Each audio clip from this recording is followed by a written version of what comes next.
Masa tidak boleh berkeberatan? Berapa tersangka, Pak? Loh, Jangan gitu kau ngomong tersangka. Kau belum ngerasain di tersangka kan? Ya, Pak. Kita nggak tahu. jangan gitu, Bu. Begini. Jadi kawan-kawan, begini kawan, kami tidak di dalam, kami nggak mau seolah-olah kok ada tersangka dipamerkan seperti itu, padahal kejahatannya bukan sebuah kejahatan yang patut untuk dipamer-pamerkan. Kalau koruptor oke lah. Ini ada perbedaan pendapat mengenai kebebasan berpendapat baik secara lisan dan tulisan. Kemudian ditangkap, proses penangkapannya saja sudah tidak benar. Coba bayangkan, tidak ada surat ya. Ini langsung statement ya. Tidak ada surat yang diberikan sebagai pengingat. Biasanya menurut KUHP baru harus dipanggil secara layak, secara patut 2 kali. Kalau tidak mau kompromi, barulah upaya paksa. Dan ini Dr. Tifa pagi tadi mau ujian disertasi pada pukul 8. Ketika berangkat ditangkap. Ujian disertasi memang di tempat ini, tetapi bisa dibayangkan apakah punya konsentrasi penuh atau tidak. Nah, karena itu silakan kawan-kawan sekalian tanya kepada kami. Tapi mohon sekali, jangan dijadikan 2 orang ini seperti mainan untuk difoto, divideokan dengan baju tahanannya. Sepakat nggak? Kalian semua kan pejuang kan? Kita wartawan. Nggak, mereka itu memaksakan untuk memakai baju tahanan. Karena itu mohon sekali, tidak usah dipotret. Tapi kami akan kooperatif untuk menyampaikan apapun yang ditanyakan. Silakan kalau ada pertanyaan. Kan Silakan. SOP-nya memang harus cek kesehatan, Bang. Apa? Kan SOP-nya memang harus cek kesehatan sebelum tahap itu. Jadi kalau kita bicara tentang pengecekan kesehatan ya, tadi sudah dilakukan waktu di ruang Kamnek tadi. Dan kedua beliau dalam kondisi yang sehat. Pertanyaannya adalah apa yang mau dilakukan? Memamerkan beliau. Menggunakan pakai rompi. Kita menengarai hal-hal seperti ini seperti ada pesanan. Ini dugaan kami ya. Ya, ini dugaan kami. Karena itulah mohon teman-teman kooperatif jangan jadikan perjuangan kedua beliau ini menjadi perjuangan yang kemudian bisa dimain-mainkan seolah-olah mereka adalah kriminal. Ini ada Pak Ugro. Ada Pak Ugro Seno. Ini, Pak. Kalau kedua beliau itu dikeluarkan dalam keadaan baju tahanan, rompi orange, dan kemudian dipotret, divideokan dan lain sebagainya. Tapi kalau kalian wartawan mau menanyakan sesuatu akan kami jawab dengan sebaik-baiknya dan sejelas-jelasnya. Karena kami sudah ribut di dalam, sudah negosiasi di dalam, mereka tetap memaksakan keluar dengan rompi orange. Karena itu kami tidak mau. Mereka semuanya, yang HP juga tidak boleh. Ya, mohon kawan-kawan yang HP juga jangan mengambil gambar. Tolong jangan dicolong gambarnya. Nanti kita akan investigasi juga nih. Ya. Jadi ini tidak menghalangi.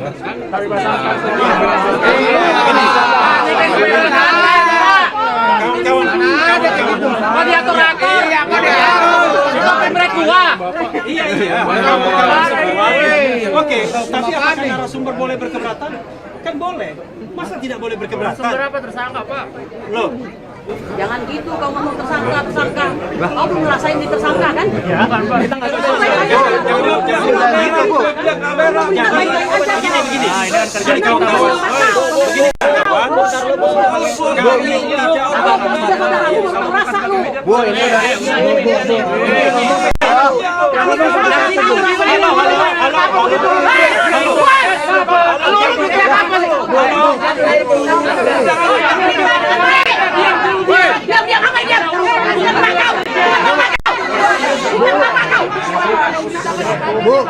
ini Bu, kita lanjutkan.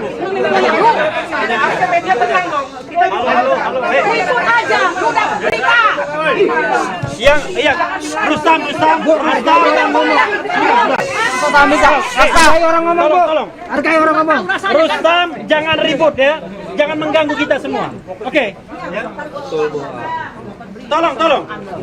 Ini untuk Dr. Tifa dan Dr. Mas Roy, untuk Mas Roy ya. Oke. Nah, sekarang silakan Anda mengajukan pertanyaan. Saya tambahkan dulu ya tadi yang disampaikan. Jadi tadi kita itu sebenarnya beliau itu akan dibawa untuk diperiksa. Nah kita kan ada pilihan, periksa di dalam juga bisa atau periksa di luar juga bisa. Tapi di sini dipaksakan untuk dibawa ke Kramat Jati. Jadi untuk itu ya kita keberatan di situ karena dia yang bersangkutan juga di Kamnek tadi juga ada diperiksa. Jadi untuk itu kita keberatan, kita nego akan kita sampaikan seperti yang Pak Refli sampaikan tadi. Jadi Anda sepakat semua untuk itu. Ya, gitu ya. Jadi silakan bapak-bapak semua, ibu-ibu semua, kawan-kawan semua mengajukan pertanyaan sebanyak-banyaknya, seluas-luasnya. Kami akan menjawab. Dan kemudian ada Pak Ugroseno, mantan Wakapolri di sini juga. Silakan. Tapi setelah itu kita bubar dan kemudian biarkanlah Dr. Tifa dan Mas Roy itu diperiksa dengan beradab, dengan keadaban, bukan sebagai bahan yang kemudian ingin dipertontonkan. Ya, mohon maaf gitu ya. Silakan. Kepolisian sebenarnya sudah menetapkan tersangka tidak sih Pak pada saat itu sehingga mau ada negatif sehingga tidak mau dikeluarkan dengan bahan. Dia tersangka kan sudah sejak tanggal 13 November. Pertanyaannya adalah yang kita katakan ini adalah apakah dia melakukan sebuah kejahatan yang pantas untuk ditangkap? Itu kan persoalannya. Tapi kan Pak, P21 apa udah keluar belum? P21-nya. Kita tidak tahu P21 keluar atau tidak, tetapi intinya kita sedang memprotes proses penangkapan yang tidak proper, tidak sesuai dengan. Nah, bayangkan ditangkap saja sudah tidak layak, apalagi dalam tanda kutip dipamerkan. Itu yang kemudian kita merasa berkeberatan. Karena mereka ini bukan kriminal. Anda bisa bayangkan, kalau koruptor sih saya nggak pusing, pembunuh nggak pusing. Ini orang yang meneliti dokumen publik, yang kemudian dokumen publik itu dipakai untuk jabatan-jabatan politik 5 kali.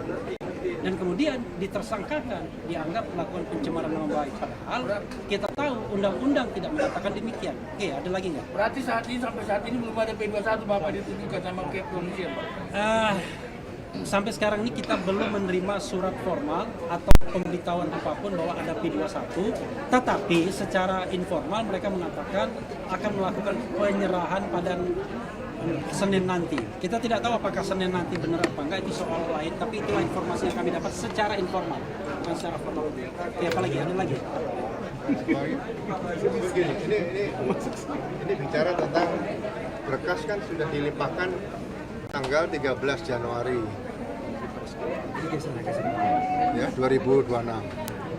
Berarti ini berkas perkara ini sudah melebihi ketentuan apa yang diatur di dalam hukum acara pidana maupun pedoman Kejaksaan Agung nomor 1 tahun, pedoman Kejaksaan Republik Indonesia nomor 1 tahun 2026. Ya kan? Berkas perkara kalau sudah dilimpahkan itu semua berarti sudah menjadi tanggung jawab jaksa. Berkas perkara kalau sudah dinyatakan lengkap berarti pihak kejaksaan atau jaksa peneliti menerbitkan P21.